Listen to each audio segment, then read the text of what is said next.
ಎಲ್ರಿಗೂ ನಮಸ್ಕಾರ. ನಾನು 3 ದಿವಸದಿಂದ ಸಫರ್ ಆಗ್ತಾ ಇದೆ ಕಂಜೆಷನ್ ಇಂದ. ನನಗೆ ಬ್ರೀತ್ ಮಾಡಕ್ ಆಗ್ತಿರ್ಲಿಲ್ಲ. 3 ದಿವಸದಿಂದ ಒಂದು ಪ್ಲಾಸ್ಟಿಕ್ ಅಥವಾ ಕಸ ಸುಟ್ಟಿರೋ ವಾಸನೆ ಬರ್ತಿತ್ತು ಮನೆ ಒಳಗೆ. ನಾನಿರೋದು ಐಡಿಯಲ್ ಹೋಮ್ಸ್ ಆರ್ ನಗರಲ್ಲಿ. ಇವತ್ತಂತೂ ನನಗೆ ತಡ್ಕೊಳಕ್ಕೆ ಆಗ್ಲಿಲ್ಲ. ಹೋಗಿ ನೋಡೋಣ ಎಲ್ಲಿಂದ ಬರ್ತಾ ಇದೆ ಅಂತ ನೋಡಿದ್ರೆ ಈ ವಿಡಿಯೋ ನೋಡಿ. ಐಡಿಯಲ್ ಹೋಮ್ಸ್ ಅಂತ ಹಾಕಿ ಇಲ್ಲಿಂದ ಬರ್ತಾ ಇದೆಯಲ್ಲ.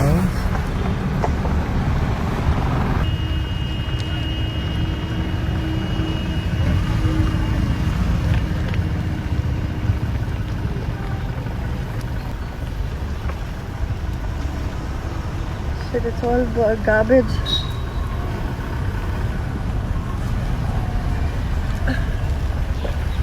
Oh my god, it's all garbage. Look at this. In a residential area.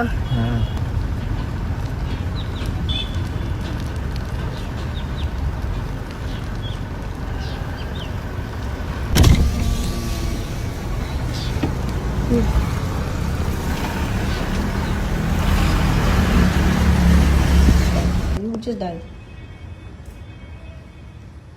ನೀವು ಕರೆ ಮಾಡಿರುವ ಸಂಖ್ಯೆ ಸೇವೆಯು ತಾತ್ಕಾಲಿಕವಾಗಿ ಸ್ಥಗಿತವಾಗಿದೆ.